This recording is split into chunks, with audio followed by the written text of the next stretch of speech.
The education system is helping a key industry in Pennsylvania. Hi and welcome to Comcast Newsmakers. I'm Elena Russo.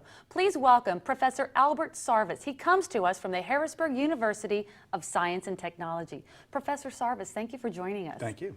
Now, I'll let you tell our viewers what it is that you're doing to help a key industry here. Sure. Pennsylvania Department of Environmental Protection about 2 years ago identified a need and an idea to create a grant for state education institutions in the state of Pennsylvania and nonprofits to help them identify and map abandoned coal mines in the state of Pennsylvania.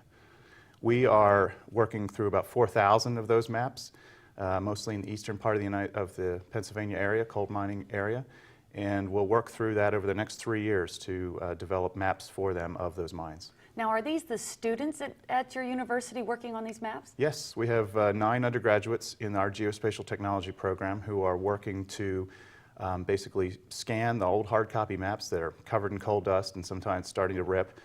These are deteriorating, so they've been working on that to start with, but then the mapping component will start in a couple of months. Very interesting. Now, these students are also getting paid for their time. They are. We have 3 different categories of resources, and the grant covers the cost of their time to do this work. So it's not an internship, not a project. It's actually paid work for them. Some of them may use it as an internship, but they're getting valuable experience in their field. And certainly perfect for their resume. Absolutely, yeah. I'd like to think that if they work 10 to 15 hours a week as students, I won't let them work more than that, they could potentially have a year's of experience by the time they graduate. Now, this is a project that is being funded by a grant, like you say. How long do you foresee this project going on? And I know it's the first time, so maybe that's a tough question to answer. It's funded by the Pennsylvania Mine Subsidence Insurance Program. So they are looking to identify properties in the state of Pennsylvania that have these old mines underneath them in case there's subsidence, right? So those property owners can buy that subsidence insurance. The grant covers 3 years of project work. There's a potential to extend that with additional work depending on how quickly we get through the work. But it will provide work for our students for at least the next 3 years.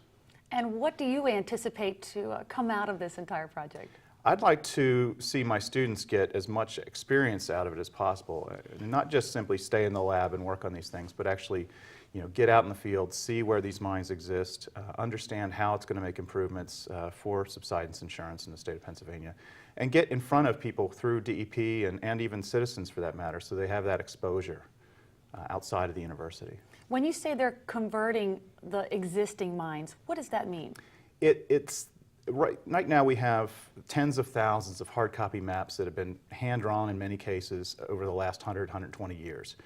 And the conversion requires us to scan at a high resolution these large maps. Sometimes they're 5 feet wide by 15, 20, even 30 feet long. Very large maps.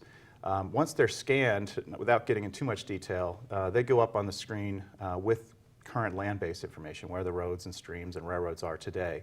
And we align it and then eventually draw lines basically around all those features so we know the full extent of the mines. The research component of this is phenomenal. I mean, what kind of issues you're going to see down the road? Yeah, determining how these mines interact with current ongoing mines. Interestingly, just last week we were up in Pottsville where our maps are coming from, and they said that one of the mines that people had forgotten existed, and they have rules now to drill ahead before they cut into another mine that might be flooded, but they actually identified one that they didn't realize was there.